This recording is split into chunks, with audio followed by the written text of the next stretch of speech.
জয় মা চামুণ্ডা।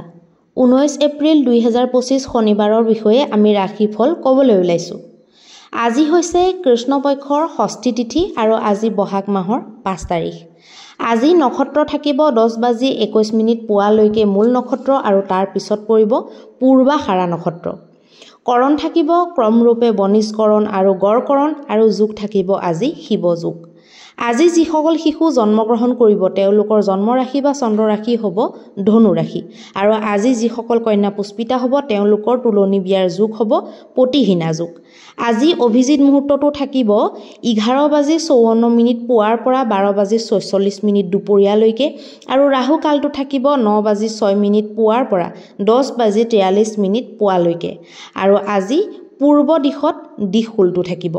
এতিয়া আহকচোন আমি মেষৰ পৰা মীনলৈকে প্ৰত্যেকটো ৰাশিৰে ৰাশিৰ ফল জন্ম ৰাশি বা চন্দ্ৰ ৰাশিৰ আধাৰত নিৰ্ণয় কৰিম আৰু ভিডিঅ'টো শেষলৈকে চাবলৈ নাপাহৰিব কাৰণ শেষত আমি এটা জন্ম কুষ্টিৰ লগত জড়িত বিশেষ সূত্ৰ আপোনালোকলৈ আগবঢ়াম। এতিয়া আহকচোন প্ৰথমতে মেষৰ বিষয়ে আমি আলোচনা কৰি ল'ম। মেষৰ কাৰণে আজি স্বাস্থ্যক লৈ চিন্তা কৰিব নালাগে। স্বাস্থ্য আপোনালোকৰ খুব ভাল থাকিব। ধন সম্পত্তিৰ দিশটো অৱশ্যে আজি আপোনালোকৰ দুৰ্বল চলিব। ধন আপোনালোকে য'ত ত'ত নিৱেশ নকৰিব তেতিয়া প্ৰব্লেম হ'ব পাৰে। পৰিবাৰৰ মধ্যত আপোনালোকৰ মধ্যমীয়া যেন দেখা গৈছে। প্ৰেমৰ ক্ষেত্ৰতো মধ্যম স্থিতি থাকিব। বহুত বেছি একো আমনি নাপায় বাৰু প্ৰেমৰ ক্ষেত্ৰত। ব্যৱসায় বাণিজ্যৰ ক্ষেত্ৰত একেবাৰে মন নবহিব পাৰে। ভবামতে একো কাম নহ'ব পাৰে। বৈবাহিক জীৱনৰ ক্ষেত্ৰতো আপোনালোকৰ মধ্যম দেখুৱাইছে। আজি আপোনালোকৰ ভাগ্যাংকটো হ'ব 6 নম্বৰ। বৃষৰ কাৰণে আজি স্বাস্থ্য আপোনালোকৰ মধ্যম থাকিব। ধনৰ দিশটো আপোনালোকে ভবামতে হ'ব। ক'ৰবাত যদি আপোনালোকে নিৱেশ কৰিম বুলি ভাবিছে তেতিয়াহ'লে কৰিব পাৰিব। লাভজনক হ'ব আপোনালোকৰ কাৰণে। ধন প্ৰাপ্তিৰো সম্ভাৱনা দেখা গৈছে। পৰিবাৰ মধ্যত কিন্তু আপোনালোকৰ ক্লেশৰ সম্ভাৱনা দেখা গৈছে। প্ৰেমৰ ক্ষেত্ৰত একেবাৰে দুৰ্বল দেখাইছে আৰু ব্যৱসায় বাণিজ্যৰ ক্ষেত্ৰতো অকণো মনপুত নাই দেখুওৱা। বৈবাহিক জীৱনৰ ক্ষেত্ৰত বিভিন্ন কথাৰ পৰা ঘৰুৱা বা তৃতীয় ব্যক্তিৰ কিবা কথাৰ কাৰণে আপোনালোকৰ ক্লেশ কাজিয়া হোৱাৰ সম্ভাৱনা দেখা গৈছে। আপোনালোকৰ ভাগ্যাংকটো হ'ব 5 নম্বৰ। মিথুন ৰাশিৰ কাৰণে আপোনালোকৰ স্বাস্থ্যত আজি বিশেষ গুৰুত্ব দিব লাগিব। স্বাস্থ্য আপোনালোকৰ একেবাৰে বেয়া দেখুৱাইছে। আপোনালোকে অকণমান ৰেষ্ট কৰিবলৈ চেষ্টা কৰিব। টোপনি ভালকৈ ল'ব। ধন সম্পত্তিৰ দিশটো দুৰ্বল দেখাইছে। ক'তো পইচা পাতি নিৱেশ নকৰিব। পৰিবাৰ মধ্যত আপোনালোকৰ ভাল নাই দেখুওৱা। ক্লেশ কাজিয়া হ'ব পাৰে। প্ৰেমৰ ক্ষেত্ৰতো অসন্তুষ্টি প্ৰদৰ্শন কৰিব পাৰে। ব্যৱসায় ক্ষেত্ৰত আপোনালোকৰ ভাল দেখাইছে। ব্যৱসায়িক সকলৰ কাৰণে ট্ৰানজেকশ্যন আপোনালোকৰ ভাল থাকিব। বৈবাহিক জীৱনৰ ক্ষেত্ৰত আপোনালোকৰ ক্লেশ কাজিয়া দেখুৱাইছে। আজি আপোনালোকৰ ভাগ্যাংকটো হ'ব 3 নম্বৰ। কৰ্কট ৰাশিৰ কাৰণে আজি শুভ। কৰ্কট ৰাশিৰ স্বাস্থ্য ভালে থাকিব। স্বাস্থ্যক লৈ আপোনালোকে চিন্তা কৰিব নালাগে। এনাৰ্জি লেভেল আপোনালোকৰ ভালকৈ বনি থাকিব। সকলো ভাল ভাল কামত খটুৱাবলৈ চেষ্টা কৰিব সেই এনাৰ্জিবোৰ। ধন সম্পত্তিৰ দিশত আপোনালোকৰ লাভৰ সম্ভাৱনা, ধন প্ৰাপ্তিৰ সম্ভাৱনা। পৰিবাৰ মধ্যত আপোনালোকৰ মধ্যমীয়া দেখাইছে। না বহুত ভাল না বহুত বেয়া। প্ৰেমৰ ক্ষেত্ৰত আজি বহুত ভাল দেখুৱাইছে। বুজাবুজি বনি থাকিব আপোনালোকৰ মাজত। সকলো ধৰণৰ শুভ কাৰ্য আজি আপোনালোকে কৰিব পাৰিব। ব্যৱসায় বাণিজ্যৰ ক্ষেত্ৰত আপোনালোকৰ মনপুত হ'ব আজি। চেল আপোনালোকৰ ভাল থাকিব আজিৰ দিনটোত। বৈবাহিক জীৱনৰ ক্ষেত্ৰতো আপোনালোকে আনন্দ উপভোগ কৰিব পাৰিব। আজি আপোনালোকৰ ভাগ্যাংকটো হ'ব 6 নম্বৰ। সিংহ ৰাশিৰ কাৰণে আজি স্বাস্থ্য আপোনালোকৰ মনপুত থাকিব। স্বাস্থ্যক লৈ চিন্তা কৰিবলগীয়া নাই। আজি আপোনালোকে অকণমান ব্যায়াম আৰু ধ্যানত যদি গুৰুত্ব দিয়ে তেতিয়াহ'লেতো একেবাৰে নিশ্চিন্ত হ'ব পাৰিব। ধনৰ দিশটো আপোনালোকৰ মজবুত দেখুৱাইছে। ধন প্ৰাপ্তি আপোনালোকে কৰিব পাৰে। কাৰোবাক যদি ধাৰলৈ দি থৈছিলে ধন আপোনালোকে ঘূৰাই পাব পাৰে। পৰিবাৰ মধ্যত আপোনালোকৰ সুখ শান্তি দেখুৱাইছে। প্ৰেমৰ ক্ষেত্ৰতো আজি বুজাবুজি আৰু ফিউচাৰ প্লেনিঙৰ বহুতো কথা আপোনালোকৰ মাজত আলোচনা হ'ব পাৰে। ব্যৱসায় বাণিজ্যৰ ক্ষেত্ৰত মন্দগতি দেখুৱাইছে। বৈবাহিক ক্ষেত্ৰত আপোনালোকে শান্তি আৰু সমৃদ্ধি অনুভৱ কৰিব পাৰিব। আজি আপোনালোকৰ ভাগ্যাংকটো হ'ব 5 নম্বৰ। কন্যা ৰাশিৰ কাৰণে স্বাস্থ্য সম্বন্ধীয় কোনো চিন্তা নাই। স্বাস্থ্য আপোনালোকৰ ভালেই থাকিব। খালি আপোনালোকে ঠাণ্ডা বস্তু নাখাব। সেইটোৱে আপোনালোকে অকণমান ঠিক ৰাখিব। ধনৰ দিশটো আপোনালোকৰ একেবাৰে দুৰ্বল দেখুৱাইছে। ধন আপোনালোকে ক'তো নিৱেশ নকৰিব। ক্ষতি হ'ব পাৰে। পৰিবাৰ মধ্যত আপোনালোকৰ সুখ শান্তি দেখা গৈছে। প্ৰেমৰ ক্ষেত্ৰত কিন্তু আপোনালোকৰ ভুল বুজাবুজি হোৱাৰ সম্ভাৱনা দেখা গৈছে। ব্যৱসায় বাণিজ্যৰ ক্ষেত্ৰত আপোনালোকে যেনেকৈ বিচাৰিছে, যেনেকৈ ট্ৰানজেকশ্যন বিচাৰিছে তেনেকৈ আপোনালোকৰ দেখা গৈছে আৰু বৈবাহিক জীৱনৰ ক্ষেত্ৰত দুৰ্বলতা দেখুৱাইছে। কিবা পুৰণা কথাক লৈ আপোনালোকৰ কাজিয়া পচাল লাগিব পাৰে। আজি আপোনালোকৰ ভাগ্যাংকটো দেখুৱাইছে 3 নম্বৰ।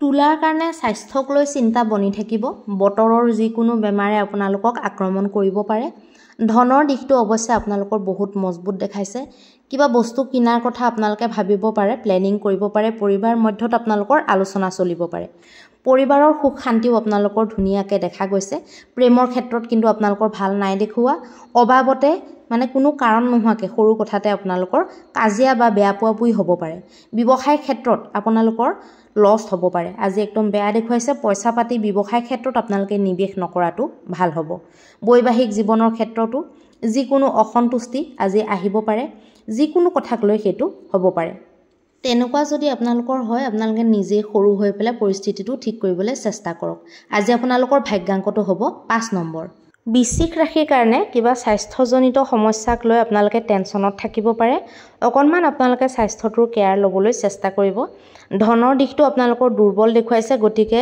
কাৰোবাৰ ওপৰত প্ৰভাৱী দেখুৱাবলৈ গৈ বেছিকৈ ধন আপোনালোকে খৰচ নকৰিব পৰিবাৰ মধ্যত আপোনালোকৰ সুখ শান্তি বৰ্তি থাকিব প্ৰেমৰ সম্পৰ্কত কিন্তু আপোনালোকৰ দুৰ্বলতা দেখা গৈছে গ্ৰহৰ ফেৰে আপোনালোকক প্ৰেমৰ ক্ষেত্ৰত ডিষ্টাৰ্ব দিব পাৰে আজি আপোনালোকৰ ব্যৱসায় বাণিজ্যৰ ক্ষেত্ৰত আপোনালোকে সন্তোষ লাভ কৰিব ৰাতিলৈ ঘৰলৈ ঘূৰি আহোঁতে আপোনালোকে সন্তুষ্টিৰে ঘৰলৈ সোমাব পাৰিব বৈবাহিক জীৱনৰ ক্ষেত্ৰত কিবা কথাত সৰু কথাত কিবা ডাঙৰ হাই কাজিয়া হোৱাৰ সম্ভাৱনা দেখা গৈছে বা বেয়া পোৱা পুই হোৱাৰ সম্ভাৱনা দেখা গৈছে এইবিলাক আপোনালোকে নিজে ঠিক কৰিবলৈ চেষ্টা কৰক আৰু আজি আপোনালোকৰ ভাগ্যাংকটো হৈছে 7 নম্বৰ ধনু ৰাশিৰ কাৰণে আজি স্বাস্থ্য আপোনালোকৰ বঢ়িয়া হৈ থাকিব স্বাস্থ্যক লৈ চিন্তা নাই আজি আপোনালোকে যদি অকণমান আৰু ব্যায়াম বা কচৰত তেনেকুৱা বস্তুত যদি মনোনিৱেশ কৰে তেতিয়াহ'লে আপোনালোকৰ দিনটো আৰু ভালেৰে যোৱাৰ সম্ভাৱনা দেখা গৈছে ধনৰ দিশ মজবুত দেখাইছে ধন প্ৰাপ্তি হ'ব পাৰে কাৰোবাৰ পৰা উপহাৰতো আপোনালোকে ধন প্ৰাপ্তি কৰিব পাৰে পৰিবাৰৰ মধ্যত কিবা সৰু কথাক লৈ আপোনালোকৰ মানে অকণমান বিচ্ছেদাত্মক স্থিতি বনিব পাৰে বা কাৰোবাৰ এজনৰ কাৰণে সকলোৰে মনটো অকণমান বেয়া লাগিব পাৰে আৰু প্ৰেমৰ ক্ষেত্ৰতো ঠিক তেনেকুৱাই আপোনালোকৰ অসন্তুষ্টি বা ইজনে সিজনক ভুল বুজাবুজি হ'ব পাৰে পৰিবাৰৰ মধ্যত আপোনালোকৰ বিশেষ সুখ শান্তি নাই দেখুৱা ব্যৱসায় বাণিজ্যৰ ক্ষেত্ৰতো সেই একে অৱস্থা আজি ব্যৱসায় ক্ষেত্ৰতো আপোনালোকৰ সন্তুষ্টি নাই দেখুৱা আৰু সকলো ফালৰ পৰা বেয়া হোৱাৰ কাৰণে বৈবাহিকটো অসন্তুষ্টি কৰবাত বাহিৰলৈ ওলাই গৈ পেলাই আপোনালোকে সেই বস্তুটো ঠিক কৰিব পাৰিব নিজে আৰু আজি আপোনালোকৰ ভাগ্যাংকটো হ'ব 4 নম্বৰ মকৰ ৰাশিৰ কাৰণে আজি মানসিক আৰু শাৰীৰিক স্বাস্থ্য দুইটাই আপোনালোকে অসন্তুষ্টিজনক অনুভৱ কৰিব পাৰে কিবা এটা অজ্ঞাত ভয়ে আপোনালোকক আমনি কৰিব পাৰে ধনৰ দিশৰ ফালৰ পৰা যদি কওঁ তেতিয়াহ'লে আপোনালোকৰ কাৰণে ধনৰ দিশত দিনটো ভাল থাকিব পৰিবাৰৰ মধ্যত আজি অসন্তুষ্টি থাকিব কিবা নহয় কিবা ক্লেশ আপোনালোকৰ বনি থাকিব প্ৰেমৰ ক্ষেত্ৰত কিন্তু আপোনালোকে পূৰ্ণ সহযোগ লাভ কৰিব পাৰিব ব্যৱসায় বাণিজ্যৰ ক্ষেত্ৰত মধ্যম দেখুৱাইছে না বহুত ভাল না বহুত বেয়া আৰু বৈবাহিক সম্পৰ্কৰ ক্ষেত্ৰত আপোনালোকৰ স্বামী স্ত্ৰীৰ মাজত বহুত ধুনীয়াকৈ আপোনালোকে দিনটোৰ সমস্যাখিনি ৰাতিলৈ ভালকৈ বহি আলোচনা কৰি সমাধানৰ ফাললৈ লৈ যোৱাটো দেখা গৈছে আজি আপোনালোকৰ ভাগ্যাংকটো হ'ব 4 নম্বৰ কুম্ভ ৰাশিৰ কাৰণে এতিয়া আমি আলোচনা কৰিম কুম্ভ ৰাশিৰ কাৰণে বেলেগৰ কথা যদি আপোনালোকে আজি বেয়াকৈ ভাবিছে তেতিয়াহ'লে আপোনালোকৰ দিনটো আজি বেয়াকৈ যাব বেলেগৰ কথা যিমান পাৰে পজিটিভ চিন্তা কৰিবলৈ চেষ্টা কৰিব আৰু নিজৰ স্বাস্থ্য নিজৰ শৰীৰ নিজৰ স্কিন এইবিলাকত আপোনালোকে আজি গুৰুত্ব দিয়ক আপোনালোকৰ কাৰণে ভাল হ'ব ধনৰ দিশ আজি দুৰ্বল দেখুৱাইছে অবাবত আপোনালোকে পইচা খৰচ নকৰিব বাজেট ভালকৈ আপোনালোকে মিলাবলৈ চেষ্টা কৰিব পৰিবাৰৰ মধ্যত পইচা পাতি বা যিকোনো বেলেগ বিষয়ক লৈ অসন্তুষ্টি থাকিব পাৰে বা ক্লেশ হ'ব পাৰে বা কোনোবা এজন ব্যক্তিৰ কাৰণে সকলোৰে অকণমান অশান্তি হৈ থাকিব পাৰে প্ৰেমৰ ক্ষেত্ৰতো আজি প্ৰেমিক প্ৰেমিকাৰ ফালৰ পৰা সন্তুষ্টি বা সহযোগ নাই দেখুওৱা ব্যৱসায় বাণিজ্যৰ ক্ষেত্ৰতো আজি বৰ বিশেষ এটা শুভ বুলি ক'ব নোৱাৰি বিদেশৰ লগত জড়িত হৈ থকা সকলে আপোনালোকে সাৱধান হ'ব লাগিব